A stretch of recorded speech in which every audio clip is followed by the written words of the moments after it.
TV조선 취재기자들이 전하는 뉴스의 중심, 보도본부 한라인, 저는 신효섭입니다. 오늘의 핫 키워드부터 알아보겠습니다. 네, 첫 번째 키워드는 마침내 바다로입니다. 일본이 후쿠시마 원전 오염수 방류를 조금 전 1시부터 시작했습니다. 우리 정부는 방류 1시간 단위로 정보를 공유하고 어민 지원 예산을 추가 검토 중인 가운데 민주당은 오염수 방류와 관련해 특별안전조치법을 추진하겠다고 밝혔습니다. 다음 키워드는 셀프 출석 무산입니다. 검찰이 어제 쌍방울 대북송금 의혹으로 소환을 통보하자 이재명 민주당 대표가 오늘 셀프 출석을 주장했다가 철회했습니다. 검찰은 이화영 회유 압박 의혹과 관련해 민주당 박찬대 의원 소환을 검토하는 등 사법 방해 수사에도 박차를 가하고 있습니다. 세 번째 키워드 또 실패입니다. 북한이 오늘 새벽 남쪽 방향으로 군사 정찰 위성이라고 주장하는 장거리 발사체를 쐈지만 3단계 비행 중에 오류로 실패했습니다. 지난 5월 첫 발사도 실패였는데 합참은 이번 발사가 명백한 유엔 안보리 결의 위반이라고 규탄했습니다. 다음 키워드 반란의 최후입니다. 지난 6월 무장 반란을 일으켰던 러시아 용병기업 바그너 그룹의 수장 예브게니 프리고진이 현지 시각 23일 비행기 추락 사고로 숨졌습니다. 바그너 측은 프리고진의 전용기가 러시아군 방공망에 의해 격추됐다고 주장하고 있어서 푸틴 대통령 측의 보복 여부도 주목됩니다. 다음 키워드는 인도가 먼저 갔답니다. 인도의 무인 달 탐사선이 세계 최초로 달 남극 착륙에 성공했습니다. 달의 남극엔 얼음 형태 물이 있을 거로 추정돼 우주 강국들이 앞다투어 진출을 시도해 왔는데 인도가 첫 깃발을 꽂았습니다. 마지막 키워드는 이름 지어주세요입니다. 에버랜드가 푸바오의 동생인 쌍둥이 아기 판다 이름을 공모합니다. 온오프라인에서 4단계로 진행되고 최종 선정된 이름은 생후 100일이 되는 오는 10월 공개될 예정입니다. 일본 정부가 후쿠시마 오염수 방류를 조금 전인 1시부터 시작하겠다, 이렇게 예고를 했습니다. 지금 실제 방류가 이루어지고 있는지 저희가 이제 나중에 확인을 해볼 텐데요. 도쿄전력은 오염수 표본 삼중수소 농도가 기준치를 밑돌아서 방류를 시작할 조건을 충족했다, 이렇게 밝혔습니다. 국제부를 연결해서 자세한 소식 알아보겠습니다. 류지연 기자, 오염수 방류 시작됐습니까? 네, 일본 정부가 오늘 오후 1시 방류를 시작한다고 밝혔는데 곧 시작될 것으로 보입니다. 만약 실제로 시작이 된다면 지난 2011년 3월 동일본 대지진으로 원전 사고가 발생한 지 12년 만입니다. 앞서 도쿄전력은 오전 10시 기자회견을 열고 오염수를 바닷물과 희석한 물에 삼중수소 농도가 방류 기준치인 리터당 1,500베크렐을 밑돌고 기상 조건에 문제가 없다는 사실을 확인했다고 밝혔습니다. 도쿄전력은 지난 20일 삼중수소의 농도를 확인하기 위해 오염수 약 1톤을 바닷물 1,200톤과 섞어 대형 수조에 담았습니다. 오늘부터 하루 약 460톤 처리된 오염수가 바다로 내보내질 계획입니다. 먼저 17일 동안 총 7,800톤을 방류하게 됩니다. 내년 3월까지는 31,200톤 정도, 전체 오염수의 2에서 3% 분량이 방류됩니다. 일본 정부는 이렇게 해서 2051년까지 오염수 약 134만 톤을 모두 방류한다는 계획입니다. 주변국들의 우려와 반발 여전합니다. 홍콩은 당장 오늘부터 일본산 수산물 수입을 금지했고 중국도 추가 조치를 예고하며 강하게 반발하고 있습니다. 후쿠시마 주민들도 방류 계획 중단 소송을 예고한 상태입니다. 도쿄전력은 오염수 해양 방류 이후 각종 데이터를 실시간으로 공개하겠다고 밝혔습니다. 국제부에서 전해드렸습니다. 일본 현장 상황 들어봤고요. 관련해서 공방이 더 격화하고 있는 우리 정치권 이야기 해보겠습니다. 민주당은 방류 며칠 전부터 다시 오염수 카드를 꺼내들어서 지금 여당 그리고 정부를 향해서 집중 공세를 펴고 있습니다. 네, 어젯밤 민주당은요, 앞서 발표한 것처럼 이 국회 본청 앞 계단에서 이 오염수 방류 반대 촛불 집회를 열었습니다. 이 자리에는 이재명 대표를 포함해서 민주당 소속 의원과 당원 등이 참석을 했는데요. 먼저 영상으로 보시겠습니다. 언젠가는 애국가를 동해물과 백두산이 아니라 일본해와 백두산이 마르고 닳도록 되지 않을까 정말로 걱정됩니다. 우리 대한민국 정부는 조선 총독부가 아닙니다. 대다수 국민의 뜻도 무시하고 일본 뜻을 쫓아가는 윤석열 정부 역사에서는 멍청한 정부, 바보 정부로 기록될 것이라 그렇게 생각되어지는데 여러분 생각은 어떻습니까? 여당은 어떤 입장인가요?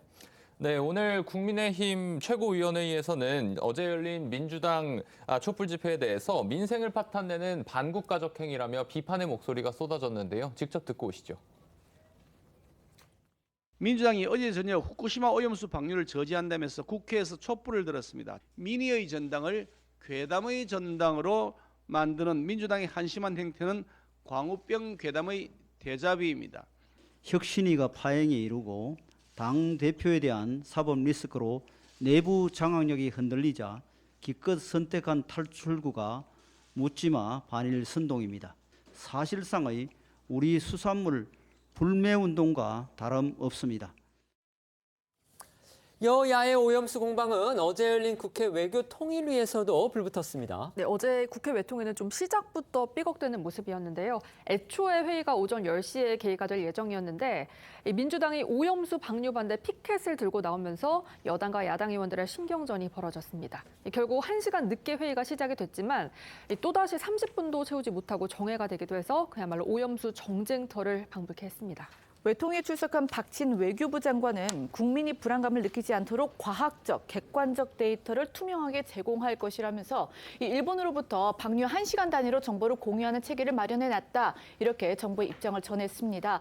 하지만 이 여야의 본격적인 공방은요. 이 박진 장관을 상대로 한 현안 질의에서 부붙었는데 특히 민주당 황희 의원은 박진 장관을 향해서 일본 정부 대변인이냐 이렇게 비난을 하기도 했습니다.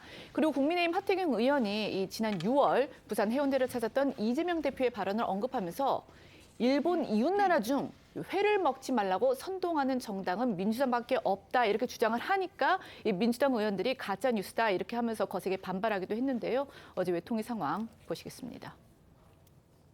방사선의 농도라든지 또는 오염수의 유량이라든지 또 해수 펌프의 유량 또 삼중수소 농도 이런 것들을 1시간 단위로 계속 일본과 공유하는 시스템을 마련하고 있습니다. 이렇게 논란이 되면 자기네 그냥 땅에다 버리면 되잖아요. 왜 땅에다 안 버리고 바다에 버리겠어요? 땅에다 버리면 안 되는 거예요. 네? 종합적으로 판단하는 땅에다 것으로 버리면 알고 안 있습니다. 되고. 아니 우리 장관이 무슨 일본 정부 뭐 대변인이십니까? 그게 변호사십니까?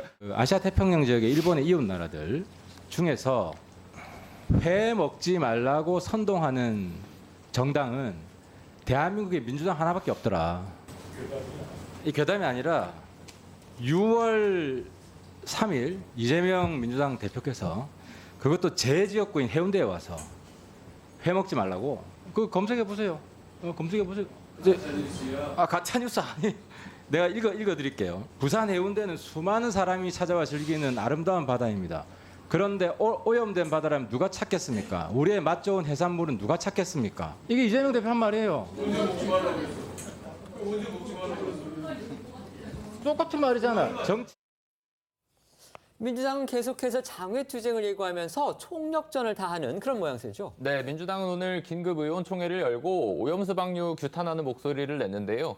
이재명 대표 일본을 향해서 2차 세계대전 때 총과 칼로 태평양을 유린했다면 이제는 방사능으로 인류 전체를 위협하는 꼴이다. 또 현 정권을 향해서는 일본과 핵 오염수 투기의 공범이라는 지탄을 받아 마땅하다고 주장했습니다. 또 민주당은 피해 대응을 위한 후쿠시마 원전 오염수 특별조치법을 당론 발의하며 맹공했는데요. 오늘 민주당 목소리도 함께 들어보시겠습니다. 후쿠시마 핵오염수 해양 투기 반대한다. 반대한다. 반대한다. 반대한다. 일본 정부는 후쿠시마 핵오염수 해양 투기 즉각 중단하라. 중단하라. 중단하라. 중단하라. 2차 세계대전 때 총과 칼로 태평양을 유린했다면 이제는 방사능으로 인류 전체를 위협하는 꼴입니다. 정부 여당은 누구보다 앞장서서 면죄부를 줬습니다. 그저 일본의 심기만 살폈습니다. 이 정권은 일본과 핵 오염수 투기의 공범이라는 지탄을 받아 마땅합니다. 일본의 오염수 방류에 대해서 국제사회 반응은 어땠는지 그것도 소개해 주시죠. 네, 미국과 유럽은 방류를 수용한다는 입장입니다. 특히 임마뉴얼 주일 미국 대사는요, 31일에 후쿠시마를 방문해서 현지에서 생산한 그런 생선을 먹겠다고 밝히면서 일본의 오염수 방류에 대한 지지를 표했습니다. 이 방문 목적에 대해서는 일본이 체계적으로 추구를 해온 절차에 대한 그런 신뢰를 표현하고 물리적으로 지지를 보여주기 위한 거다라고 밝히면서 일본의 방류 절차에 대해 완전히 투명하고 과학에 기반하고 있고 또 국제사회 인정을 받았다 이렇게 평가를 했습니다. 또 한때 반대 의사를 밝혔던 피지, 쿠바일랜드 이런 태평양 도서국들이 우려는 있지만 방류는 받아들이겠다라는 그런 입장으로 선회한 건 역시도 눈길을 끌었거든요. 해류의 흐름상 오염수가 먼저 도착할 캐나다, 싱가포르, 말레이시아 같은 동남아 나라들은 지금 별다른 반응을 내지는 않고 있습니다. 하지만 중국과 러시아는요, 이 오염수 방류에 대해서 여전히 강하게 반대하고 있죠. 네, 중국은 지난 22일에 주중 일본 대사를 초치를 해서 항의를 한 걸로 전해졌고요. 또 러시아는 일본 정부의 방류 결정이 과학적 이유가 아닌 경제적인 이유로 이루어졌다라고 비난을 했습니다. 어제 저희도 잠시 언급을 했는데 지금 가장 현실적으로 어려움을 겪는 분들은 우리 어민하고 그다음에 상인들입니다. 수산물 소비가 굉장히 위축될 거다. 이거 걱정될 수밖에 없는 상황입니다. 그래서 정부 여당이 대책을 마련한다. 이런 얘기도 들렸습니다. 자, 어떤 내용입니까? 일단 정부와 여당은요, 그 피해 어민 지원 명목으로 총 2천억 원 규모의 예산을 추가로 이제 마련할 것을 검토 중이라고 하고요. 또 그 식약처는요, 그 식품의약품 안전처는 오염수 방류와 상관없이 이 일본산 식품 수입을 계속 규제할 것이다 이렇게 밝혔고, 서울시도 앞으로 매일 이 산지나 어종을 불문하고 이 모든 종류의 수산물을 대상으로 표본 조사를 시행하고 또 검사 결과를 실시간 공개한다라고 밝혔습니다. 어제 한덕수 총리는요, 일본이 방류하는 오염수가 만약 기준에 맞지 않으면 이걸 즉각 중단을 요구를 하고 또 국제적으로 제소하는 방안도 준비 중이라면서 정부가 할 수 있는 모든 방안과 이 방법 동원해서 안전할 때까지 느낄 때까지 노력할 것이다라고 밝히기도 했습니다. 아까 저희 프로그램 시작할 때 이제 오염수 방류 시작이 예고된 상태까지만 저희가 전해드렸는데 예정대로 1시에 방류를 시작했다. 이렇게 일본 언론들이 일제히 보도를 했습니다. 결국 오염수는 이제 1시부터 바다로 지금 흘러가고 있는 그런 상태입니다. 일본 오염수 방류를 둘러싸고 저희가 방금 전해드린 대로 중국, 러시아 그리고 이제 우리의 야당이 강하게 반발을 하고 있는 반면에 미국, 캐나다 그리고 태평양 도서국은 수용하는 그런 분위기입니다. 이 같은 세계 각국의 다른 반응과 대응 이건 또 어떻게 평가해야 될지 말씀해 주시죠. 아시다시피 사실 우리가 지금까지 확인한 내용은 일본이 이 오염수를 어떻게 처리해서 방류하겠다는 계획입니다. 그렇죠? 근데 이제 지금부터는 실질적으로 방류를 시작했죠. 그러면 이제 국면이 바뀌어서 지금부터는 방류를 시작한 그 오염수, 일본에서는 처리수라고 얘기합니다만은, 자, 이것이 과연 삼중수소의 양은 얼마며 그 안에 방사성 물질이 얼마나 남아 있는가. 그러니까 제대로 걸러졌는가 걸러지지 않는가 하는 건 아마 1시간 뒤쯤부터 계속 데이터로 나올 거예요. 과학적 데이터로 나올 겁니다. 그렇기 때문에 제가 보건대 중국, 러시아 그리고 우리의 민주당을 제외하고서 나머지 나라들은 그 일본의 계획 자체를 들여다보고 더군다나 IAEA가 검증을 하지 않았습니까? 그 부분을 신뢰하고 그 다음에 이제 만약에 1시간 뒤에 그 자료, 과학적 데이터를 봤더니 이거는 일본이 원래 했던 계획하고 다르다. 그러면 이 나라들도 전부 다 이제 반대하고 나서겠죠? 그런데 그렇지 않고 이 계획에 맞도록 지금 방류가 되고 있다라고 한다면 안 받아들일 방법이 없는 거죠. 그런 점에서 본다면 중국과 러시아 그리고 우리 대한민국의 민주당은 과학적 데이터를 지금 현재 믿고 싶지 않은, 저는 그런 정치적 이유 외에 달리 설명할 방법이 없다 이렇게 생각합니다. 네. 사실 지금 환경단체인 그린피스도 규탄 성명을 냈습니다. 돌이킬 수 없는 재앙을 초래할 것이다라는 비판을 했고요. 특히 이 과정에서 일본 정부의 무책임과 한국 정부의 방조가 합작했다라고 지금 성명을 내고 있습니다.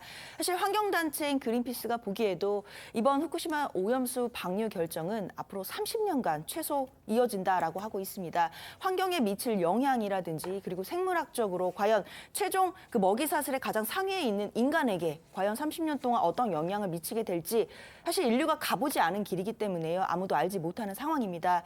그렇기 때문에 앞으로의 관리가 물론 중요한 것은 분명합니다. 하지만 일본의 계획대로만 그대로 받아주고 수용해 주기에는 이 과정에 과연 우리의 국익은 어디에 있는지 이런 부분에 대해서 국민들이 묻고 있는 것 같습니다. 정부로서는 당연히 국민의 불안감 낮추는 것도 중요하겠지만 이 과정에서 과연 우리가 어떤 국익을 얻을 수 있는지도 좀 설명을 해줬으면 좋겠습니다. 네.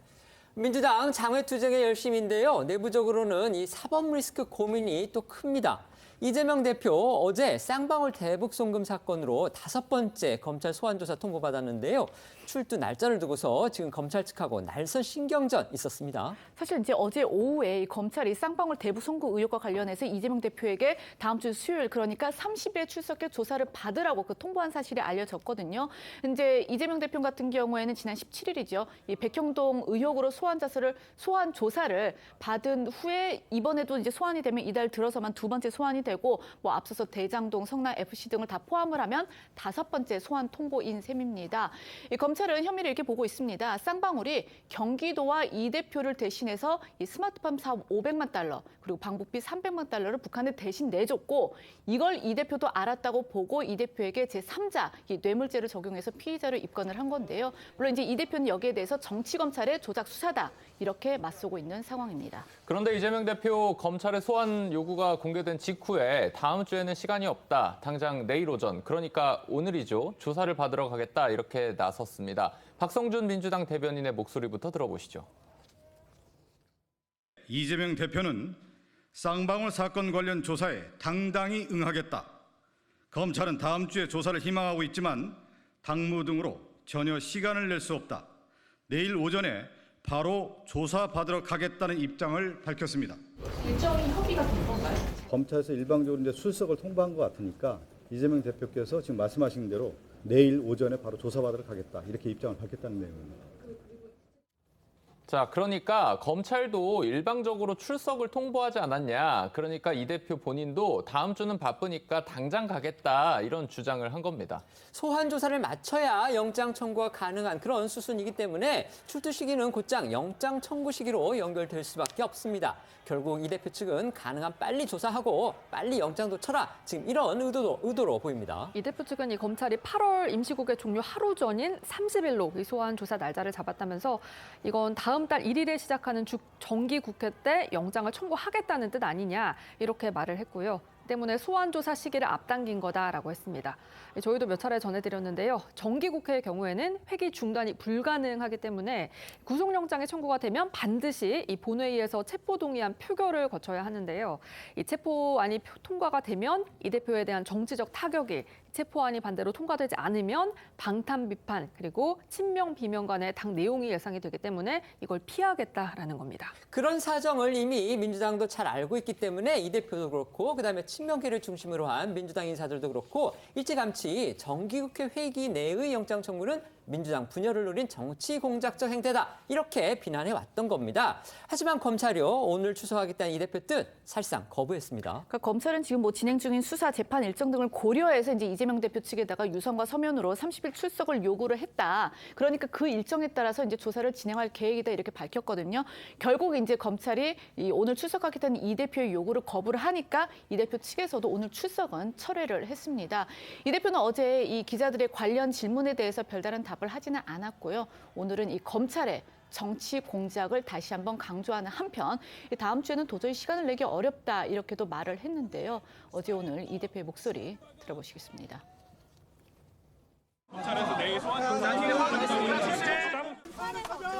거부를 하셨잖아요. 그 부분에 대해 한 말씀 좀 부탁드릴 수 있을까요?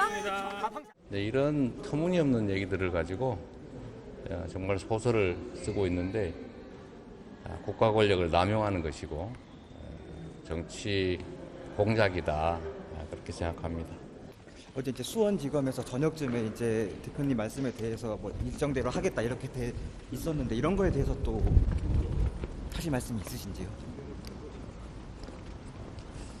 30일 나가실 생각은 있으신 건가요? 말씀드린 것처럼 다음 주에는 일정상 도저히 제가 그렇게 시간을 내기 어렵습니다. 지금 이재명 대표가 마지막에 이렇게 얘기를 했습니다. 다음 주에 도저히 시간을 내기가 어렵다 이렇게 얘기를 했습니다. 근데 마침 여기 나와 있는 신유만 기자가 민주당을 지금 취재를 하고 있습니다. 자, 적어도 당 차원에서 봤을 때 미리 이제 한 주 일정 같은 거는 예고를 하잖아요. 네. 이재명 대표의 말처럼 다음 주에는 도저히 시간을 내기 어려울 정도로 민주당이 지금 공식 일정이 많습니까? 지금까지 파악되기로는 그냥 평상 수준의 일정인 것으로 파악이 되고 있고요.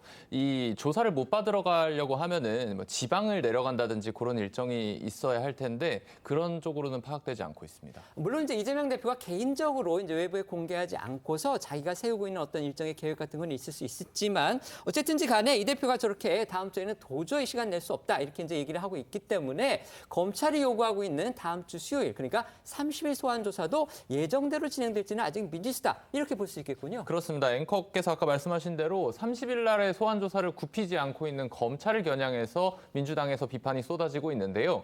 검찰이 특정 언론을 통해서 다음 주 소환 조사한다고 흘리고 이제 와서 조사 준비가 안 돼서 내일 조사는 불가능하다라고 한다면서 2년 넘게 수사하고 무차별적으로 압수수색을 했던 검찰이 조사 준비가 안 됐다는 변명은 말도 안 되는 코미디라면서 목소리가 높아졌고요. 검찰의 더러운 언론 플레이는 기어이 회기 중에 영장을 청구하겠다는 마술을 드러낸 것이다 라는 원색적인 비난도 쏟아졌는데 들어보겠습니다. 30일 조사를 고집하는 검찰의 의도는 뻔합니다. 비핵이 영장 청구를 끝내 거부하고 정기국회에서 민주당의 방탄 프레임을 씌우겠다는 시커먼 속내를 분명하게 드러낸 것입니다. 이 국민의힘에서는요, 이재명 대표를 향해서 특권의식부터 버려라, 소풍 날짜를 정하는 게 아니다, 이렇게 꼬집었습니다. 직접 들어보시죠. 수험생이 정해진 수능일이 아니라 수험생 자신에게 유리하다고 생각하는 날짜에 혼자 시험을 치러 가겠다고 해서는 안 됩니다. 심각한 범죄 혐의로 검찰 조사를 받는 것이지 나들이 소풍 가고 있는 것이 아닙니다.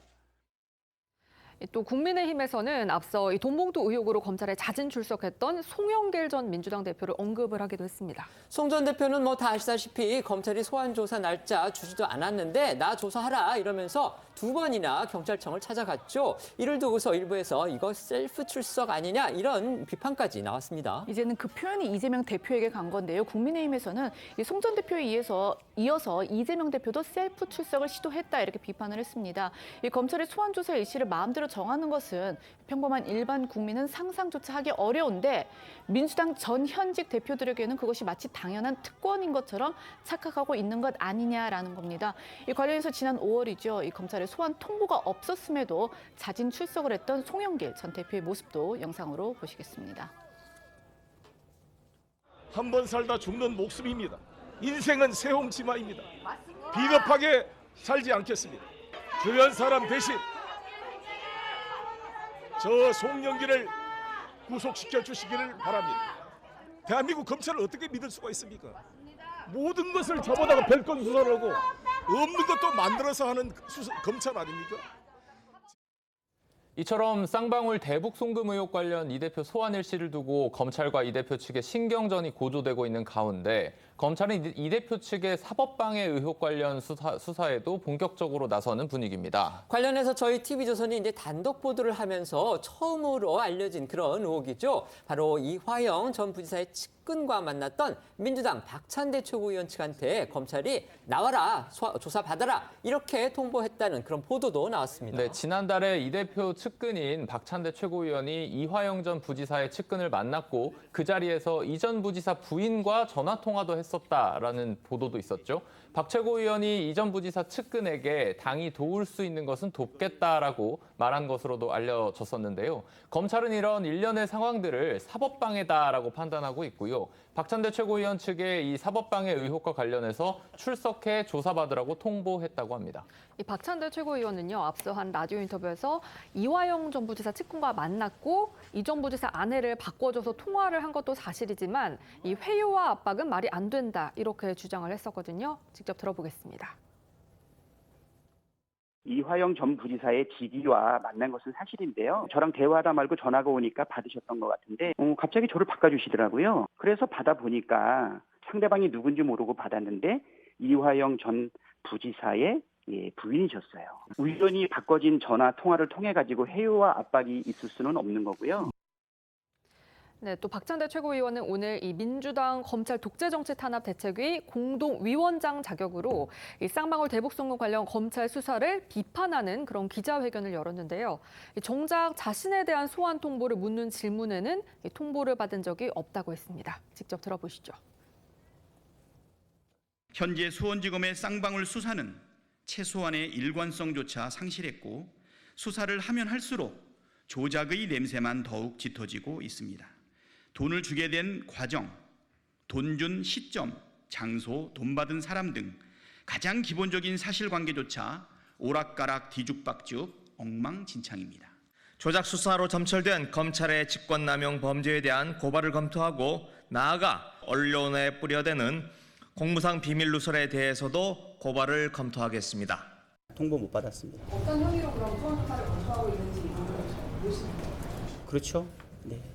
오히려 언론사에서 짜고 있는 프레임이 있지 않습니까? 네, 하지만 저희 취재진이 좀 검찰 측에 재차 확인을 해봤는데요. 이 박찬대 최고위원 측에 소환 통보를 한 거는 사실이라는 게 검찰 측의 입장입니다. 박찬대 최고위원이 통보 받지 않았다 이렇게 얘기한 건 본인이 못 받았고 그 주변에 보좌관이나 의원실이 또 있기 때문에 그쪽을 통해서 검찰의 소환 통보가 갔을 가능성은 분명히 있는 겁니다. 검찰이 어쨌든 통보를 했다고 그게 사실이라고 확인을 했기 때문에 더 드리는 말씀이고요.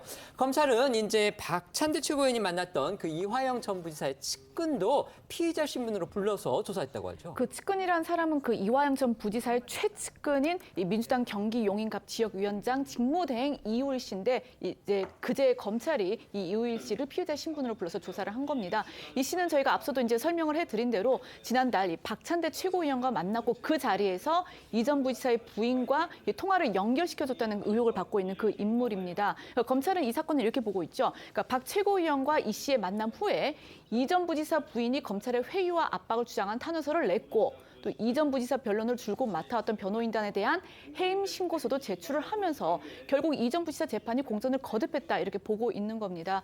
앞서 나온 이 전 부지사 부인의 목소리도 들어보시겠습니다. 이게 어떻게 된 거냐 그랬더니 이화영 씨가 이미 진술을 해서 자기는 할 수가 없대요. 이재명 당국은 보고를 했다라는 식으로 얘기를 한대요. 변호사 입이 곧 이화영 입인데 지금 어떻게 하시려고 그래요 하고 제가 강하게 항의를 했어요. 결국은 잡아다가 놓고서는 들들 볶아갖고 이재명 방북 진술을 이끌어내려고 한 거 아닌가 이런 의심이 되고요. 검찰에서 변호사한테 어떤 조언을 했을 것 같아요. 네가 이재명 방북 그거를 불면은 이거는 이렇게 해주겠다라는. 여기에 오늘 오전에요. 이 사법 방해 의혹과 관련해서 검찰의 수사 소식이 하나 더 전해졌습니다. 바로 이화영 전 부지사의 변호를 맡았던 인물인데 현근택 민주연구원 부원장이 압수수색을 받았다는 겁니다. 네, 현근택 부원장은 앞서 이 전 부지사의 대북 송금 관련 변호인을 맡았었는데요. 당시에 별개로 진행되고 있던 이 전 부지사의 뇌물 사건 변호인으로부터 공유받은 재판 기록을 이재명 대표에게 유출한 혐의를 받고 있습니다. 당시 저희도 전해드렸었죠. 이 대표가 이제 자신의 SNS에 이 현 부원장으로부터 넘겨받은 것으로 추정이 되는 이화영 전 부지사의 재판 기록을 그대로 게시를 해서 논란이 됐고 또 사법 처리 문제 논란까지 벌어졌던 바로 그 사건입니다. 네, 맞습니다. 당시에 논란이 되자 현 부원장은 변호인단에서 사임을 했었고요. 지난달에 피의자 신분으로 검찰 조사까지 받았습니다. 다만 현 부원장은 앞서서 같은 피고인 사건을 맡은 변호사들끼리 재판 문서를 합법적으로 공유한 거다라는 입장을 밝혔고요. 오늘 오전 현 부원장이 최근 검찰의 압수수색을 받았다는 보도가 나온 건데요. 저희 취재진이 검찰 측에 확인해본 결과 검찰은 이렇게 답했습니다. 오보 대응은 없다. 민주당에서는요, 검찰이 먼지털이식 수사를 이어가더니 급기야 변호인으로 활동한 현 부원장까지 압수수색했다면서 검찰이 아니라 마치 영화에 나오는 카르텔의 범죄 행각을 보는 듯하다라고 비판했습니다. 오보 대응은 없다. 이건 검찰이 이제 사실상 압수수색을 인정한 걸로 그렇게 볼 수 있습니다. 재판 기록 유출 논란 역시 이 사법방해 의혹의 한 갈래로 그렇게 볼 수가 있겠는데요. 검찰이 이 부분에 주목하는 이유, 아무래도 이 대표 구속영장 청구에 직접적으로 연결되기 때문이다. 이렇게 볼 수 있겠습니다. 검찰로서는 이런 모든 정황을 증거인멸 시도로 보고서 영장 청구의 중요한 사유로 법원에 제시할 그런 의도로 해석이 됩니다. 맞습니다. 통상 증거인멸이나 증인에 대한 회유, 또 위증 이런 것들을 사법 방해 행위로 볼 수가 있는데요. 이 부분이 입증이 될 경우 법원이 이재명 대표 구속 여부를 결정하는데 핵심 요인으로 작용할 그런 가능성이 높은 거죠. 이 때문에 검찰은 다음 주로 예정이 된 이 대표 소환 조사에서도 이런 일련의 사법방해 의혹에 대해서 좀 집중적으로 캐물을 것으로 알려졌고요. 이 대표 구속영장 청구서에도 좀 관련 내용을 적시할 것으로 보입니다. 아까 저희가 이우일 씨의 그 소환 조사 문제 말씀을 드렸는데요. 이제 수원지검에 따르면 이 씨는 당초에 정치자금법 위반 혐의의 피의자 신분이었다고 합니다. 그래서 그 신분으로 이제 소환해서 조사를 받았고 또 조사를 받으면서 함께 저희가 전해드린 대로 이른바 사법방해 의혹 그 부분까지 조사를 받은 걸로 그렇게 전해졌습니다. 이처럼 검찰이 이 대표 측의 이 사법방해 의혹 입증에 주력하고 있는 그러니까 이 증거인멸 혐의를 확실히 하기 위해서 압수수색 또 관련자 소환 등으로 이른바 이제 빌드업을 계속해 나가는 그런 모습입니다. 이 대표 구속영장 청구에 어느 정도 이것이 핵심 변수로 작용하게 될지 궁금해지는 건데요. 이제 법조인이시니까 한번 사법적으로 한번 평가를 좀 해주시죠. 일단 이화영 전 부지사의 진술을 두고요. 일단 검찰에서는 결국 민주당 측의 사법방해가 있다라는 주장인 것이고 오히려 이화영 전 부지사의 그 배우자 입장에서는 검찰로부터 회유와 압박이 있다라는 주장이 지금 축돌하고 있는 상황입니다. 그러나 이제 일단 검찰 입장에서는 사법방해 의혹을 두고 지금 수사를 하고 있는데요. 이 사법방해 의혹이 만약에 검찰로부터 혐의가 입증이 된다라고 한다면 당연히 구속영장을 청구할 때 구속 사유 중에 하나인 증거인멸 우려가 높아진 부분들이 있습니다. 그럼 구속영장 청구를 하게 된다면 당연히 구속사유를 판사가 판단을 할 때 증거인멸 우려, 즉 뭐 객관적인 증거를 뭐 소각하거나 없애는 것도 증거인멸이겠지만 그 증인들에 대해서 그 진술을 못하게 하는 것도 증거인멸의 하나가 되기 때문에요. 그런 우려 부분들이 높아질 가능성이 있습니다. 검찰로서는 당연히 이 부분을 보면서 사법방해 의혹을 수사하고 있다라고 봐야 될 것 같고요. 그러나 우리는 일단 이화영 전 부지사의 배우자가 했던 증언도 중요하다고 생각을 합니다. 일단 검찰로부터 회유와 압박을 받아서 진술 자체가 임의성이 없다라는 주장도 살아있기 때문에요. 이 진상이 어떻게 되는지는 조금 더 살펴보면서 사실관계가 좀 명확해져야겠습니다. 네.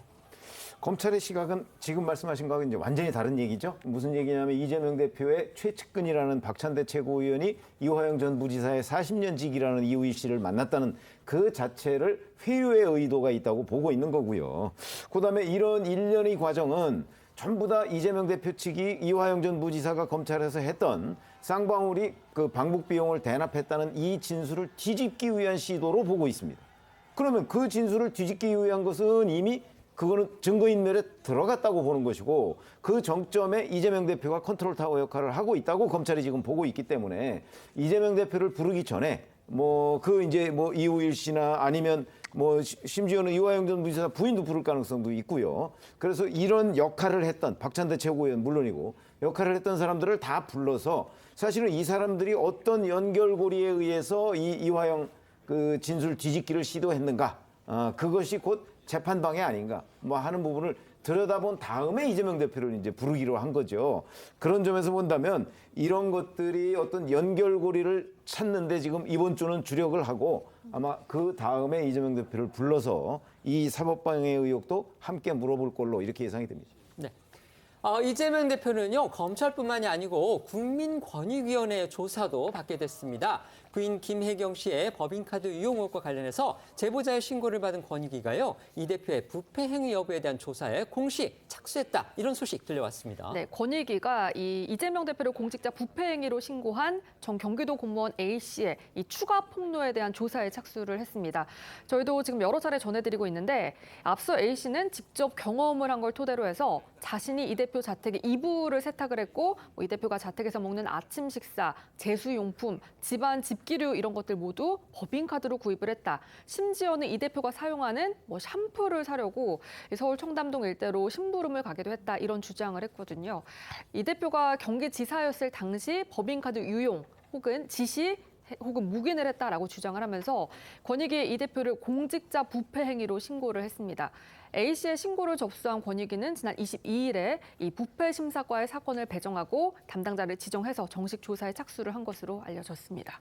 지금까지 법인카드 이용 사건은 이제 김혜경 씨 의혹으로 그렇게 정리가 됐었죠. 하지만 이번 신고를 계기로 해서 이제 이 대표의 책임 여부, 또 관여 여부, 적어도 묵인 내지 방임 여부 이 부분 규명하지 않을 수 없게 된 그런 상황입니다. 네, 이 부패 방지 및 국민권익위원회의 설치와 운영에 관한 법률 제59조라는 법률이 있는데요. 여기서는 신고된 부패 행위에 대한 감사, 수사 또는 조사가 시작됐거나 이미 끝난 경우는 신고 사항에 대한 조사를 이첩하지 않고 종결할 수 있다라고 규정하고 있습니다. 따라서 권익위가 A 씨의 추가 폭로와 관련한 조사에 착수했다라는 것은 권익위가 이번 신고를 이 대표의 부인 김 씨와는 별건인 이 대표 부패 행위 의혹 사건으로 해석했다고 볼 수 있는 건데요. 앞서 A 씨는 저희 TV조선과의 인터뷰를 통해 지난해 김혜경 씨 관련 폭로에 이어서 이 대표에 대한 추가 폭로에 나선 이유를 폭로를 해도 이재명 대표가 당대표가 되고 바뀌는 건 없어서라고 말을 했습니다. A 씨의 목소리를 직접 들어보시죠. 음식이나 이런 게 올라오는데 본인이 그거를 먹으면서 어디서 온지 모른다는 거는 납득이 가지 않습니다. 제가 인기척을 내니까 중간에 나와가지고 저랑 얘기를 나눴습니다. 어느 부서 배치됐느냐 뭐 이런 대화를 나눴습니다. 그 전에 저를 제 이름까지 알고 있었으니까요. 이재명 지사가 비서실로 들어갔다고 얘기했습니다. 제가 계속 거짓말하는 걸 보고 무기력하게 느꼈습니다. 제가 제 자신이 할 수 있는 게 아무것도 없어서 인간적으로 사과를 해줬으면 좋겠습니다. 이 대표 본인은 이런 의혹 제기에 아직까지 특별한 입장을 내지는 않고 있는데요. 다만 이 대표 측 관계자는 언론에 이미 철저한 경찰 수사를 거쳤다. 이 대표가 연루된 문제였다면 경찰이 밝혀냈을 것이라고 반박을 했습니다. 오늘 국민의힘의 회의에서요, 이 샴푸, 일제 샴푸가 등장을 했다고 합니다. 이거 뭐였습니까? 이 국민의힘 장해찬 최고위원이요. 이재명 대표가 경기도 공무원을 시켜 청담동까지 가서 사오게 했다는 일제, 그러니까 일본 그 샴푸를 가져왔다면서 이 실제 샴푸를 하나 꺼내 들었는데요. 장 최고위원은 이 해당 샴푸가 일본 제품이란 점을 언급을 하면서 이 대표를 향해서 입으로는 반일 선동을 하면서 머리카락은 친일이냐 이렇게 지적을 했습니다. 이에 김기현 대표 등 이 최고위원들은요. 이 샴푸를 법인카드로 산 게 맞느냐 이렇게 되묻기도 했는데 영상으로 보시겠습니다. 샴푸의 요정 이재명 대표님, 입으로는 반일 선동하면서 머리카락은 친일입니까? 바로 여기 이재명 대표가 경기도 공무원을 시켜 청담동까지 가서 사오게 했다는 일제 샴푸를 가져왔습니다. 이걸 버카로 샀단 말이에요. 여기도 버카로 샀다는 이게 수입 많이 없어가지고 어제 본사에 전화해 보니까 제보가 양재에 그래서 청담동으로. 제보자 A 씨의 그 폭로가 나오면서 과연 어떤 샴푸였을까 사실 궁금해하는 분들 적지 않았을 겁니다. 그런데 지금 장해찬 최고위원이 이제 청년 최고위원이 저렇게 이게 바로 저 청담동 샴푸다 이제 이렇게 주장하면서 낸 겁니다. 하지만 저게 실제 이 대표가 사용한 샴푸인지 물론 이제 그 전에 더 전제가 될 거는 이제 이 대표가 과연 그 제보자한테 청담동에 가서 샴푸 사와라 이렇게 지시를 했는지 이 부분도 사실은 확인이 돼야 되는 겁니다. 하지만 어쨌든 그런 이제 폭로가 나온 다음에 그 샴푸가 화제가 되는데 장해찬 최고위원이 이게 바로 이재명 대표가 쓴 그 청담동 샴푸다 이러면서 지금 공개를 한 겁니다. 하지만 이것이 사실인지 정말 맞는 건지 이 부분은 저희가 계속 지금 확인을 할 필요가 있습니다. 일부 이제 그 여권 지지자들이 오가는 그런 온라인 그 커뮤니티 등에서 저 샴푸를 이제 제시를 하면서 사진이 올라왔다 이런 보도를 저희가 본 적이 있기 때문에 장해찬 최고위원이 했던 저 얘기의 그 신빙성 이 부분은 저희가 좀 더 따져볼 필요가 있다는 거 저희가 다시 한번 말씀을 드리겠습니다. 어쨌든 뭐 장해찬 최고위원은 이게 뭐 탈모에도 좋은 샴푸다, 일본 샴푸다 이제 그렇게 이야기를 했잖아요. 그러니까 이제 네티즌들 사이에서는 이 과거 이 탈모와 관련해서 이 대표의 대선 공약까지 회자가 되고 있는 상황인데 어떤 공약이었는지 당시 영상 잠시 보시겠습니다. 저는 이게 좀 진지하게 접근하면 좋겠다는 생각이 듭니다. 탈모가 과연 건강보험 대상이냐 아니냐는 저는 대상이 돼야 된다고 봅니다. 신체 완전성이라는 측면에서요. 이재명 대표의 5번째 검찰 소환을 앞두고서요. 한동훈 법무부 장관 그리고 야당 간의 공방도 역시 거세지고 있죠. 네, 어제는 꽃놀이패 논박이 벌어졌습니다. 어제 민주당 회의에서 이 박광원 원내대표가 검찰을 향해서 비회gin의 이 대표 영장 청구를 촉구를 하면서 굳이 회기 중에 체포 동의안을 보내려는 건 부결이 되면 방탄이라고 민주당을 공격하고 가결이 되면 민주당이 분열이 됐다라는 정치적 타격을 주려는 그런 꽃놀이패를 만들려는 의도다라고 하니까 오후에 국회 법사위에 출석하던 한 장관이 민주당에게는 이재명 대표의 범죄 혐의 수사가 패만 잘 뜨면 이길 수 있는 화투 게임 같은 거냐라고 반박을 한 건데요.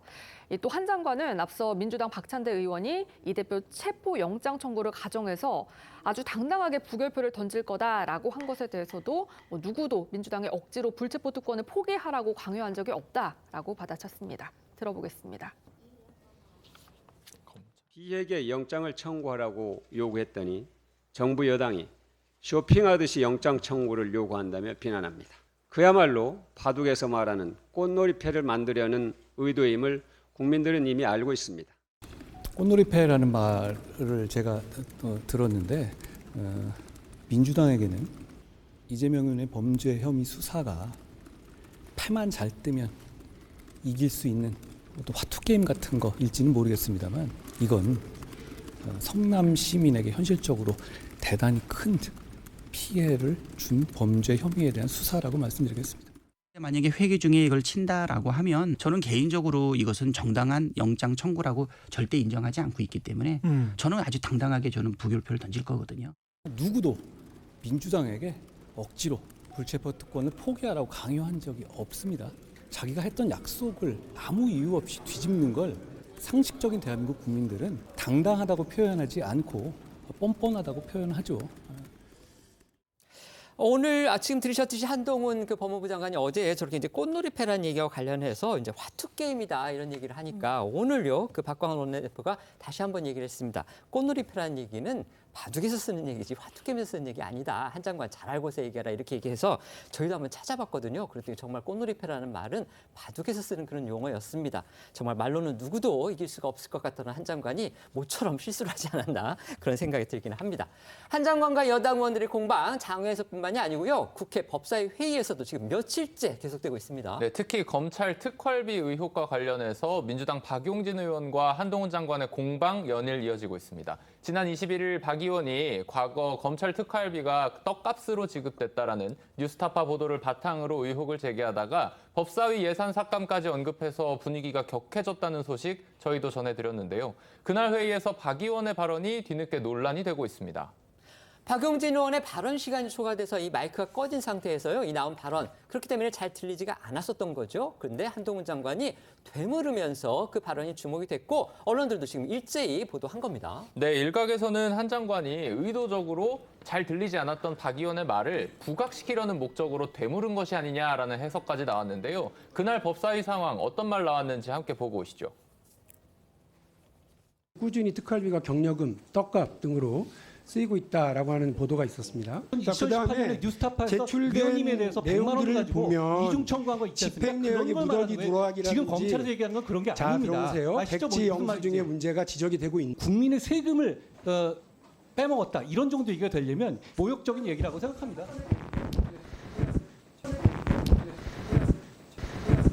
예산 삭감해드리겠다고 기대하라고 말씀하셨습니까 지금? 한 장관 참지 않고서요. 어제 법사위에出席하면서 후진갑질이다 이렇게 또 비판했습니다. 그 비판에 앞서서 먼저 이 예산 사건 발언이 논란이 되니까 어제 박 의원이 SNS를 통해서 입장문을 밝혔는데 이 검찰 특수활동비가 성역일 수는 없다. 국민의 감시를 회피하라는 예산은 삭감 대상이라는 입장을 밝혔다라고 이제 입장을 냈거든요. 그런데 이제 여기에 이 법사위 출석길에 기자들로부터 관련 질문을 받은 한 장관이 여기에 다시 이제 반박을 한 건데요. 한 장관은 박 의원이 예산 삭감을 기대하시라는 말을 안 했다고는 안 한다. 그러니까 그 말 자체를 뭐 부정하진 않았다. 이제 이렇게 이야기를 하면서 예산은 결국 국민 세금인데 기분 상했다고 그런 식의 말을 하면 국민들은 후진 갑질이라고 생각을 할 것이다라고 했습니다. 들어보시겠습니다. 예산 삭감을 기대하시라 이런 말을 안 했다고는 안 하죠. 저도 그 얘기 듣고 놀래가지고 되물었던 거거든요. 그분이 분명히 그런 말 하셨어요. 그런데 입장문에는 그 얘기는 쏙 빠져 있더라고요. 자기 돈도 아니고 국민 세금을 가지고 공무를 수행하면서 자기가 기분 상했다고 그런 식의 말을 공개석상에서 하는 거 국민들께서 보시고 대단히 후진갑질이라고 생각하실 것 같습니다.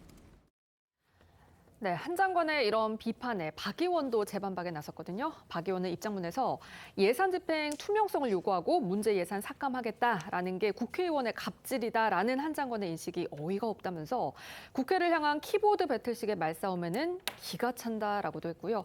국민의 피와 땀인 혈세 용처를 감시하는 게 국회의원의 마땅한 역할이다라면서 자기 업무에 충실한 걸 후진 갑질이라고 생각하는 국민은 없다고도 주장을 했습니다. 네.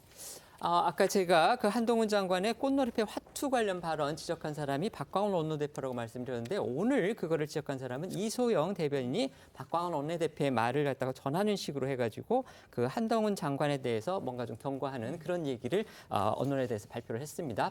바로 잡겠습니다. 권익위가 법인카드 이용 의혹과 관련해서 이재명 대표의 부패 행위 의혹 조사에 나섰습니다. 앞서 경찰은 이 대표의 혐의점을 찾지 못했다 이러면서 송치를 하지 않았는데 권익위가 지금 다시 조사에 나선 겁니다. 이제 법카 의혹도 부인 김혜경 씨의 사건이 아니라 이재명 대표 개인의 의혹이 된 그런 상황이 됐습니다. 어떻게 평가하십니까?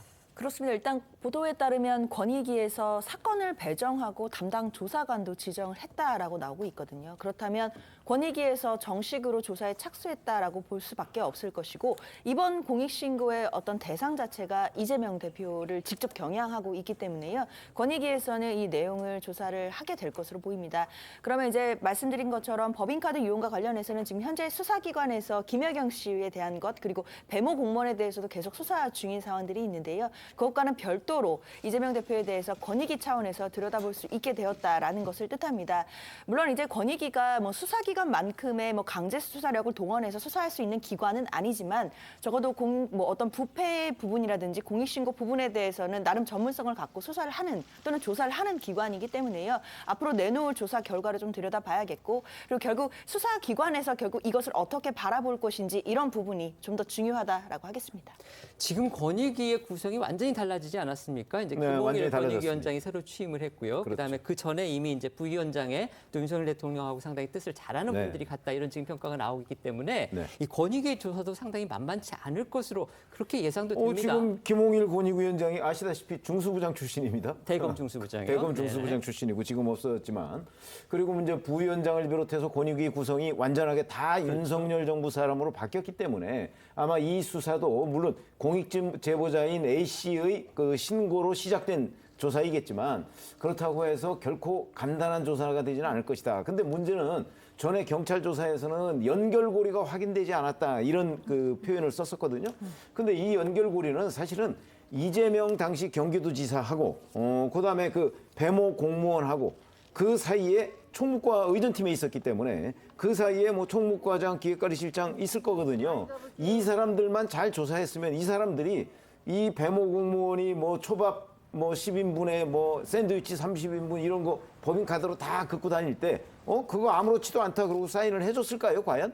여기서부터 저는 출발을 한다고 시작을 합니다. 아마 공무원들이 일처리를 상식적으로 보면 그렇게 하지 않기 때문에 그 부분을 그 사람들이 반드시 확인을 하려는 노력을 했을 것이고 그렇다면 당시 회계의 최종 책임자는 이재명 경기도지사였기 때문에 이재명 경기도지사가 모른 채 이 사안이 이루어질 수는 없다 하는 게 일반적인 공무원들의 증언입니다. 그런 점에서 본다면 뭐 김홍일 권익위원장도 그런 거 굉장히 잘 알 거고요.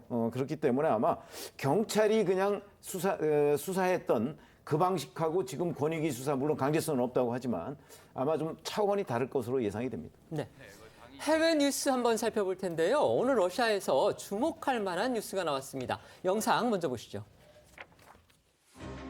Мы пересекли во всех местах государственные границы. Что будет вставать на пути?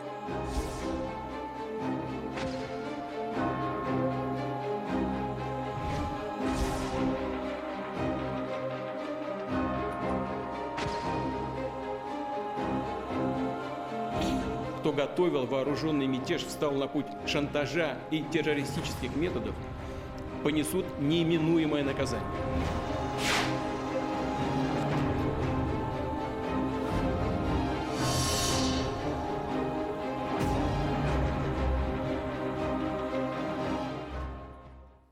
러시아 편에 서서 우크라이나 전쟁 최일선에서 싸웠는데 지난 6월에 이제 무장 반란을 시도해서 정말 충격을 줬던 용병기업 바그너 그룹의 수장입니다. 예브게니 프리고진이 사망했다는 소식이 오늘 전해졌습니다. 반란을 시도한 지 2개월 만인데요. 일단 비행기 추락 사고로 그렇게 전해졌죠. 네, 러시아 현지 시각으로 23일 저녁 6시쯤 바그너 그룹 전용기가 모스크바에서 약 300km 떨어진 곳에 추락을 했습니다. 러시아 항공 당국과 조사위원회 조사에서 이 프리고진이 프리고진이 사고 전용기에 탑승한 사실이 확인이 됐고요. 이후 바그너 그룹에서도 프리고진의 사망을 공식 확인하고 애도 성명을 발표했습니다. 러시아 당국은 사고 직후의 추락 원인을 규명하기 위한 조사 작업에 돌입한 걸로 전해졌는데요. 반란 시도 2개월 만에 전해진 프리고진의 갑작스러운 사망 소식에 이 비행기의 추락 원인을 두고도 수많은 추측들이 지금 쏟아지는 그런 상황입니다. 특히 비행기 추락 상황이 담긴 영상, 이 SNS를 통해 퍼지면서 반란 이후에 예견됐던 일이 벌어진 것 아니냐는 해석이 나오고 있는데요. 일각에서는 프리고진이 탑승한 것으로 알려진 비행기가 갑자기 수직으로 추락하는데 이게 격추된 것 아니냐라는 의혹을 제기하고 있습니다. 이런 의혹에 친바그너 그룹 SNS 채널들도 말을 보태고 있는데요. 비행기가 러시아 방공망에 의해서 격추됐다는 그런 주장을 내놓은 겁니다. 하지만 이런 주장들은 아직 확인된 사안은 아니고 아직까지 사고와 관련된 자세한 경위는 거의 알려지지 않고 있는 상태입니다. 그런데 이런 추정을요, 이 억측이다 이렇게만 볼 수 없는 것은요, 푸틴 대통령의 최측근으로 꼽혔던 프리고진이 2달 전에 무장 반란을 일으켰고, 그러니까 말하자면 이제 푸틴 등에 칼을 꽂으면서 배신했던 바로 그런 사적 때문이죠. 푸틴과 프리고진 두 사람의 인연이 길었던 만큼 이 사이가 벌어진 지난 2달간의 상황도 아주 극적이었습니다. 그러니까 두 사람의 인연을 보면은 프리고진이 한때 그 푸틴의 요리사로 그렇게 불렸던 불렸죠. 인물이거든요. 네. 근데 그 푸틴의 요리사라는 게 그냥 뭐 단순 비유가 아니라 진짜로 이 크렘린궁의 연회 음식을 담당을 했었습니다. 이 프리고진이라는 사람은요, 젊었을 때 강도와 사기 등의 범죄로 한 10여 년간 이제 복역을 한 것으로 나타났고, 이 1990년 소련이 붕괴하는 와중에 출소를 했고, 그 이후 핫도그 장사로 미천을 마련한 뒤에 모스크바에 최고급 음식점을 내면서 유명세를 타게 된 인물입니다. 이후 당시에 이제 하급 관료였던 푸틴 대통령을 손님으로 만나서 이제 당시 두 사람이 친분을 쌓은 것으로 알려졌는데요. 이 인연을 계기로 푸틴이 집권한 뒤에 이 크렘린궁의 연회 음식을 맡으면서 이 푸틴의 요리사로 불리게 된 겁니다. 프리고진이 본격적으로 푸틴의 신임을 얻기 시작한 건 2014년에 용병기업 바그너 그룹을 창설하면서부터입니다. 프리고진은 러시아 정규군을 대신해서 여러 분쟁 지역에 개입하면서 바그너 그룹 세력을 키웠고요. 이 과정에서 살인, 학살, 자행한 것으로 알려지면서 푸틴의 칼잡이라는 악명을 얻기도 했습니다. 다만 프리고진은 잔혹행위와 관련한 의혹들은 부인해왔습니다. 우크라이나 전쟁에서도 선봉장 역할을 하면서 목소리가 커진 프리고진은 바그너 그룹의 활약을 과시하는 반면 러시아 군부 인사들이 무능하다고 비난하며 갈등을 일으켰는데 프리고진의 지난 발언들 듣고 오시죠. У нас нехватка боеприпасов 70%. Шойгу! Герасимов! Где боеприпасы? 프리고진이 반란을 일으켰을 때 그 당시 상황도 짚어보죠. 이 프리고진과 러시아 군부의 갈등은요, 이 세르게이 쇼이구 러시아 국방장관이 지난 6월에 모든 비정규군에 국방부와 정식 계약을 맺도록 지시를 하면서 이게 증폭이 됐습니다. 재계약을 거부한 프리고진은 6월 23일에 무장 반란을 일으키면서 이 러시아 본토로 진격을 합니다. 하지만 일촉즉발의 상태였던 프리고진의 무장 반란은 이 벨라루스 대통령의 중재로 36시간 만에 일단락이 됐고요. 푸틴 대통령이 프리고진이 벨라루스로 가는 대신에 그와 용병들을 처벌하지 않겠다라고 약속을 하기도 했습니다. 당시 푸틴 대통령과 프리고진의 발언 들어보겠습니다. Религиозные конфессии, ведущие политические партии. Благодарю тех солдат и командиров группы «Вагнер», которые приняли единственно правильное решение. Не пошли на братоубийственное кровопролитие. У нас не было цели свержения существующего режима и законно избранной власти, о чем много раз говорилось. 당시 무장 반란은요, 이 우크라이나와의 전쟁이 한창 중이었다는 그런 상황도 그렇지만 이 반란 세력들이 이 모스크바 인근의 200km 정도까지 이제 근접을 했는데 그 당시에 어떤 별다른 저항을 받지 않고 이제 진격을 했다는 점에서 과연 푸틴이 제대로 러시아를 장악하고 있는 것이냐, 그러니까 그 푸틴의 리더십과 그 장악력에 굉장한 의문을 제기하면서 푸틴의 체면을 완전히 상하게 만들었습니다. 그래서 국제적으로나 또 러시아 국내적으로나 상당한 충격을 줬던 거죠. 그런데 이렇게 프리고진이 사망을 하면서 그 반란 사태가 벌어졌을 당시에 푸틴 대통령이 했던 그 경고 발언, 이게 지금 다시 조명을 받는 분위기입니다. 당시에 푸틴 대통령이 TV 연설을 통해서 경고를 했는데요. 이 푸틴 대통령은 무장 반란으로 러시아 본토에까지 진격을 했던 프리고진 그리고 바그너 그룹을 겨냥해서 TV 연설에서 우리는 등에 칼을 꽂히는 상황을 목격하고 있다 이렇게 표현을 하면서 맹비난했습니다. 당시 푸틴 대통령은요 또 연설에서 프리고진의 이름을 직접 거론하지는 않았지만은 과도한 야망과 개인적인 이해관계를 위해서 러시아를 배반했다면서 사실상 이 프리고진을 겨냥을 했습니다. 이 반역자에 대한 대응은 가혹할 것이다라고 경고하기도 했는데요. 푸틴 대통령의 지난 발언 들어보시겠습니다. От боевых товарищей, которые сражаются сейчас на фронте. Это удар в спину нашей стране и нашему народу. Кто готовил вооруженный мятеж, встал на путь шантажа и террористических методов, понесут неименуемое наказание. 프리고진의 사망 소식을 들은 바이든 미국 대통령이 아주 의미심장한 말로 이 푸틴의 배후설 이걸 암시했다는 소식도 들려왔습니다. 맞습니다. 네바다주에서 휴가를 보내고 있는 바이든 대통령은 기자들과 만난 자리에서 프리고진이 사망한 것과 관련해서 예견된 일이라는 듯 담담한 반응을 보였습니다. 이미 자신은 내가 프리고진이라면 무엇을 탈지 조심할 것이라고 말하는 바 있다면서 프리고진의 비행기 추락 소식이 놀랍지 않다는 겁니다.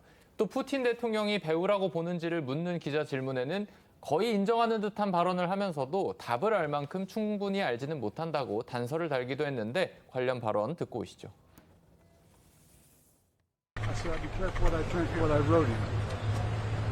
I don't know for a fact what happened, but I'm not surprised.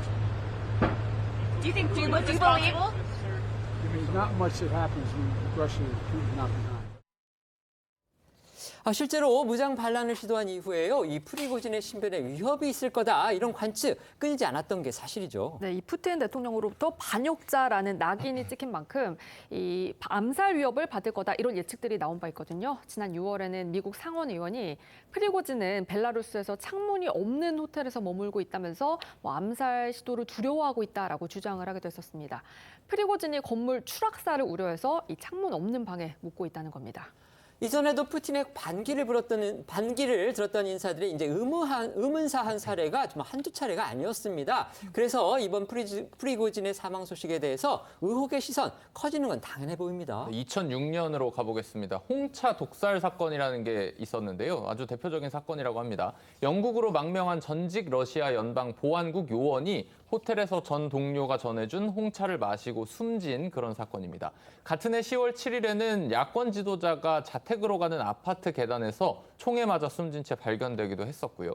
지난해에는 러시아의 에너지업계 기업인이 의문의 사고 혹은 극단적 선택으로 9명이나 잇따라 숨지는 사건이 발생한 바도 있었습니다. 푸틴의 최대 정적으로 꼽히는요, 이 알렉세이 나발리 이 사람이 또 의문의 독살 시도로 죽을 고비를 넘긴 그런 적도 있습니다. 그러니까 그 알렉세이 나발리라는 사람은 대표적인 러시아 이제 반체제 인사인데 지난 2020년 비행기에서 갑자기 쓰러져서 사경을 헤맸습니다. 근데 이게 이제 그 나발리를 치료한 독일의 정부가 이제 발표를 하기를 당시 구소련에서 발명한 이 화학신경 작용제 중독으로 이 나발리가 쓰러졌다 이렇게 발표했거든요. 물론 이제 러시아는 거기에 대해서 부인을 했습니다. 당시 관계자 이야기 들어보시겠습니다. Во время полета из Томска в Москву Алексею Навальному стало плохо, он потерял сознание. Самолет экстренно сел в Омске. Он выпил только черный чай в аэропорту, в кафе в аэропорту. И мы предполагаем, что его отравили, и, очевидно, это произошло именно через чай. То есть непонятно, да, сейчас это только наши домыслы. Либо он был уже до этого отравлен, и потому что он коснулся бутылки, на бутылке остался вот этот яд, либо в бутылке было что-то, но...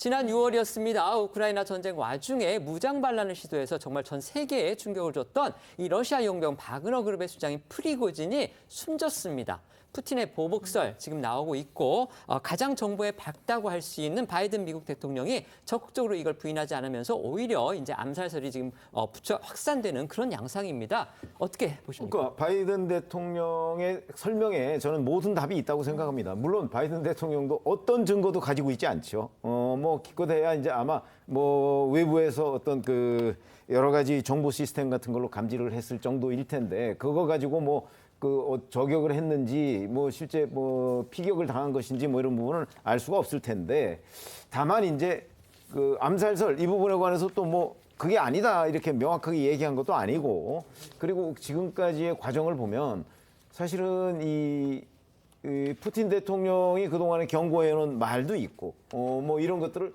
종합해 보면 그리고 역대 여러 사례도 있고 그러면 뭐 거의 증거만 없을 뿐이지 심증은 분명하게 간다 이렇게 얘기를 할 수가 있는 거죠. 네. 사실 이 부분이 얼마나 명확하게 진상이 밝혀질 수 있을지는 잘 모르겠습니다. 그러나 일단 바이든 대통령 말에 답이 있다라는 그 최 의원님 말씀에 저도 동의를 하는데요. 무슨 일이 있었는지 사실을 알지 못하지만 놀랍지는 않다라는 게 바이든 대통령의 반응이었는데 뭐 많은 국민들도 그렇게 생각하실 것 같습니다. 이게 어느 정도는 예견된 일이 아니었냐라는 생각이 들 정도로 참 이 상황이 안타깝지만 또 한편으로는 이게 또 세계 정세에 또 하나에 미칠 수 있는 영향까지도 우리는 또 봐야 되기 때문에 일단 이런 사건들이 러시아와 우크라이나 전쟁 사이에서 또 어떤 영향을 미치고 앞으로 미칠 영향이 어떨 것인지 또 우리나라로서는 또 그런 부분에도 주목을 해야겠습니다. 네. 지금부터는 어쩌다 이런 일이 코너로 이어가겠습니다.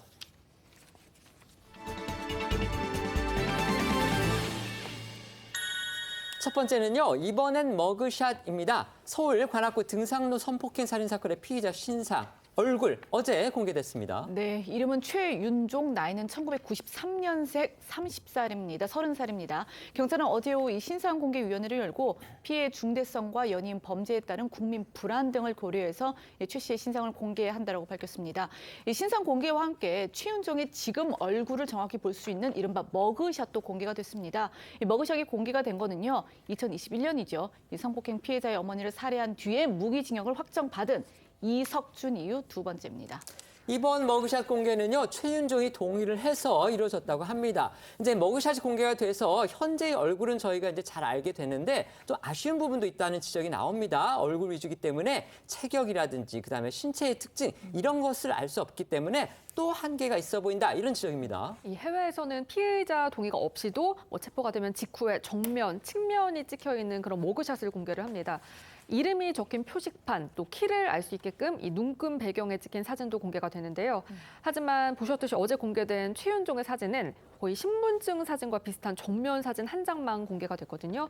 관련해서 경찰 관계자는 신상 공개 지침상 얼굴, 나이, 이름을 공개하게 돼 있는데 여기서 얼굴은 말 그대로 얼굴을 공개하는 거라서 규정에 따라서 최윤종의 얼굴만 공개를 했다고 밝혔습니다. 현재 최윤종은 강간살인 혐의를 받고 있기 때문에 경찰은 살인의 고의성 입증에 집중을 하고 있는데요. 이 피해자 유족 측이 이 범행 직후 피해자가 이송됐던 대학병원 진단 기록을 공개를 하면서 고의 살인이 분명하다 이렇게 주장하고 나섰습니다. 앞서 최윤종은 살해할 의도는 없었다 이렇게 주장한 바 있었는데 영상 보시겠습니다. 너클 이전에 구매하셨던데 범행 사전에 계획했던 거 맞을까요? 신림 서현 사건에 좀 영향을 받으신 거예요? 그건 아니에요. 살해까지 할 의도는 없으셨나요? 없었어요. 살해도 없었다면서 왜 그렇게 심하게 폭행했습니까? 너클은 왜 가지고 간 겁니까? 너클 이전에도 계속 갖고 다니셨습니까? 네. 너클 주머니에 넣어놓고 다니셨던 겁니까? 네, 보신 것처럼 최윤종은 살인의 고의성을 부인하긴 했지만 이 진단 기록을 보면은 피해자는 심폐기능이 멈춘 채 병원에 도착을 했고 이 산소 공급이 중단돼서 뇌 손상이 진행된 상태였다고 합니다. 또 두피에 상처가 있고 또 다발성, 장기 부전 등으로 생존 가능성이 희박하다는 의사 소견이 담긴 것으로 알려졌습니다. 저희도 전해드렸었는데요. 이 피해자의 직접 사연이 목졸림에 의한 질식사 이걸로 추정된다는 부검의의 1차 구두 소견이 있었는데 그것과 부합하는 그런 내용으로 볼 수 있겠군요. 네, 유족 측 변호사는요. 현장에서 피해자가 심폐정지에 이를 만큼 잔혹하게 폭행하고도 구호 조치도 하지 않은 최윤종을 엄벌에 처해야 한다고 강조하고 있습니다. 경찰은 최윤종의 포털사이트 검색 기록을 확보하는 등 이 범행 전 행적을 수사해서 고의적 살해라는 걸 입증, 내일쯤 검찰에 넘길 예정이라고 합니다.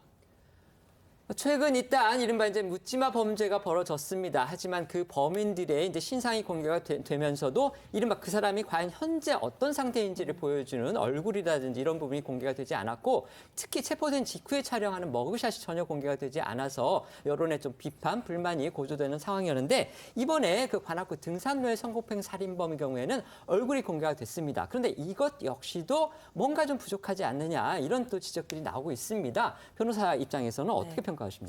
사실 그동안에 신상 공개가 됐을 때는 머그샷 공개도 동의를 하지 않았기 때문에 예전 신분증 사진, 뭐 예전 운전면허증 사진 이런 게 공개된 적이 있었거든요. 그렇기 때문에 일전 사건에서도 지금 현재 얼굴과 그 예전 신분증 사진이 굉장히 다르기 때문에 과연 동일한 인물이 맞냐라는 비난들이 많았습니다.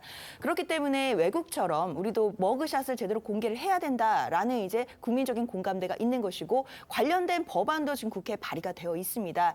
그런데 그 부분들이 제대로 처리가 안 되는 게 좀 문제일 텐데요. 지금 이번에 최윤종 같은 경우에는 머그샷에 동의를 해서 공개가 되긴 했지만 또 앵커님 말씀 주신 것처럼 여러 신체적인 조건이라든지 체격 같은 것은 또 공개가 안 되는 부분들이 있습니다. 이런 부분들은 결국에는 법을 바꿔야 되는 문제인 것이고 국회에서 국회의원들이 이 법을 통과를 시켜야지 되는 부분이거든요. 올해 안에 이제 본회의 때 이 본회의 안에 이 머그샷 관련된 부분들은 빨리 통과가 돼서 다시는 이런 얘기가 거듭 반복되는 일이 없었으면 좋겠습니다. 네. 두 번째는요, 초라한 낙찰가입니다. 최서원 씨, 이른바 최순실 씨의 딸 정유라 씨의 모습이 보입니다. 이 국정농단 사건 당시 삼성그룹이 정유라 씨에게 뇌물로 제공한 말 라오싱이 4번의 공매 끝에 새 주인을 찾았다는 소식입니다. 한국자산관리공사 온비드에 따르면 서울중앙지검이 공매에 넘긴 마장 마술용 마필 라오싱이 7,300만 원에 낙찰됐다고 합니다. 2021년 파기환송심 재판부가 이 말을 이재용 삼성전자 회장이 이 최 씨 측에 건넨 뇌물로 판단을 해서 몰수하라라고 명령한 지 2년 7개월 만에 처분이 된 겁니다. 그런데 이 말의 몸값이요, 낙찰금보다는 더 비쌌던 것으로 이제 그렇게 저희가 기사에서 본 기억이 있습니다. 왜 그렇게 이 가격이 낮아진 건가요? 굉장히 비쌌죠. 라오싱은 당시 몸값이 약 7억 원에 이르는 것으로 알려졌었거든요. 당시에 그 특검이 라오싱을 압수하지 않았는데 이제 검찰이 나중에 이 삼성이 정 씨로부터 라오싱을 돌려받아서 보관 중인 사실을 그걸 이제 올해 초에 파악을 하고 3월에야 이 공매 절차에 들어간 것으로 지금 나오고 있습니다. 그래서 이제 지난 5월 최저 입찰가 1억 400만 원에 첫 공매에 넘겼지만은 그때 당시에는 이제 주인을 찾지 못했고 이후에도 2차례 더 유찰된 끝에 이 4번째 공매에서 새 주인을 찾게 된 건데요. 이 검찰은 관련법에 따라서 판매 대금을 국고에 기속할 방침이라고 합니다. 결국 이제 7억 원대로 평가받았던 라오싱 이 말이 7,300만 원에 낙찰이 되면서 몸값이 이제 10분의 1 수준으로 그렇게 평가가 떨어진 건데, 그런데 이 보도와 관련해서 정유라 씨가 또 발끈하고 나섰다고 합니다. 네, 정유라 씨는 어제 자신의 SNS를 통해서 라오싱을 정유라 말이라고 부르는 것을 문제 삼았습니다. 관련 기사를 공유한 정 씨는요, 왜 이게 내 말이냐, 내 말이면 7,300만 원을 놔달라. 7억짜리 말이 내가 타서 7천만 원까지 떨어졌다고 하려고 하는 것 아니냐? 라면서 라오싱은 나보다 삼성 승마단 소속 선수가 100배는 많게 탔으니까 그 선수에게 말값이 왜 떨어졌는지 물어보라고 쏘아붙였습니다. 그러면서 정 씨는 가뜩이나 요즘 소송비도 모자라서 집도 팔아서 허덕인다면서 라오싱이 내 말이라는 걸 인정받아서 7,300만 원을 즐거운 마음으로 기다리겠다라고 비꼬기도 했습니다. 자, 세 번째는요, 인도가 먼저 갔다입니다. 인도의 무인 달 탐사선이 달의 남극 착륙에 성공했다. 이런 소식에 지금 전 세계가 깜짝 놀랐습니다. 네, 인도의 달 탐사선 찬드레안 3호가 한국 시간으로 어젯밤 달 남극 표면에 무사히 착륙을 했습니다. 이 달의 남극에는요, 얼음 형태의 물이 있을 것으로 추정이 되면서 이 우주 강국들이 앞다퉈 진출을 시도해 왔는데 인도가 첫 깃발을 꽂게 된 겁니다. 이로써 인도는요, 이 세계에서 4번째, 그러니까 미국, 러시아, 중국에 이어서 4번째로 달 착륙에 성공한 국가이자 최초로 달 남극에 착륙한 국가가 되면서 이 우주 강국으로 본격 거듭나게 됐습니다. 달의 남극은요, 이 다량의 물이 얼음 상태로 존재할 가능성이 크기 때문에 과학적으로도 주목을 받아온 그런 지역입니다. 네, 때문에 달 기지 건설과 더 깊은 탐사를 위한 교두보가 될 것이라는 기대도 받고 있습니다. 물이 있다면 산소와 식수는 물론 로켓 연료로 쓸 수 있는 수소를 현지에서 조달할 수가 있어서 화성과 태양계 외 행성 유인 탐사의 난도가 크게 낮아질 수 있기 때문이라고 합니다. 이에 따라서 달 남극에 발을 디딘 인도 탐사선은요, 앞으로 2주 동안 광물 성분을 분석하는 동시에 그늘진 곳에 얼음이 있는지 확인한다고 합니다. 특히 이번 성공은요, 이 우주 양대 강국이라고 불리죠. 이제 러시아하고 미국인데 그 중에서 이 러시아가 무인 달 탐사선을 보냈는데 최근에 달 표면에 추락해가지고 완파가 됐습니다. 그런 사고가 벌어진 지 사흘 만에 지금 인도가 이런 성과를 거두어서 더욱 주목을 받고 있습니다. 네, 러시아 역시도 루나 25를 쏘아 올리면서 47년 만에 달 탐사에 다시 뛰어들었는데 지난 20일에 추락해서 파괴된 사실이 밝혀졌습니다. 체면을 구기게 된 러시아는 실패 조사위원회를 꾸려서 지금 재기를 노리고 있다고 하는데요. 비록 자신들은 실패를 했지만 인도가 달 남극 착륙에 성공을 하자 이 찬드라얀 3호의 성공적인 착륙에 대해서 인도 동료들을 축하한다라고 축하 메시지를 전했습니다. 이처럼 우주 강국들이 앞다퉈서 달의 남극 진출을 시도를 했지만요. 성공 사례는 없었습니다. 달 남극에 착륙하기가 왜 그렇게 어려운 건지 이루라 기자 취재해 보셨죠? 그러니까 이게 달 남극이 아니라 사실 공기가 없는 달 자체에 착륙하는 것 자체가 어렵다고 하더라고요. 그런데 특히 달 남극은 우리가 이제 크레이터라고 하는 거, 그러니까 이제 운석 그 충돌 등으로 생긴 거대한 구덩이, 그러니까 한마디로 그 달 남극 쪽에는 골짜기랑 산 같은 게 많기 때문에 평평한 곳이 아니기 때문에 착륙이 더 어려울 수밖에 없다고 하는데요. 인도 이전에 이 달에 착륙한 뭐 구소련, 미국, 중국 이 세 나라는요 비교적 평평한 이 달의 북반구에 착륙한 거였거든요. 자세한 내용은요 전문가의 설명으로 들어보시겠습니다. 정확히 말하면 달 남극이 아니라 달 자체가 어려운 거예요. 석기 활강 코스에서 제일 끝점에 딱 서는 게 착륙하는 거라고 똑같다고 생각하시면 돼요. 공항도 활주를 크게 만들죠. 아주 평평한 곳에. 그거는 왜냐면 시야 확보도 있지만 평평한 지역에 내릴 수 있게 만드는 거죠. 그죠? 그런데 달 남극은 어떻게 되냐면 그런 평평한 지역이 굉장히 적고 그 에어리어가 작아요. 그게 1번이고 2번은 상대적으로 달의 크레이터 외부에 있는 유성들이 이렇게 충돌해서 생기는 그런 분화구처럼 생기는 그런 것들이 많아서 달 남쪽에는 착륙이 상대적으로 어렵다고 얘기하는 거죠. 나렌드라 모디 인도 총리는 찬드라얀 3호의 달 남극 착륙 성공에 역사적인 날이라고 기쁨을 표했는데요. 브릭스 정상회의 참석차 남아프리카 공화국을 방문 중인 모디 총리는 착륙 과정을 화상으로 실시간으로 지켜봤고 찬드라얀 3호가 착륙에 무사히 성공하자 박수를 치며 기뻐하기도 했다고 합니다. 이어서 모디 총리는 인도의 성공적인 달 탐사는 인도만의 것이 아니라면서 이 성공은 모든 인류의 것이라고 밝혔습니다. 저희는 1분 뒤에 다시 돌아오겠습니다. 오늘 준비한 소식은 여기까지입니다. 저희는 내일 오후 1시에 더 핫한 소식으로 찾아뵙겠습니다. 시청해 주셔서 고맙습니다.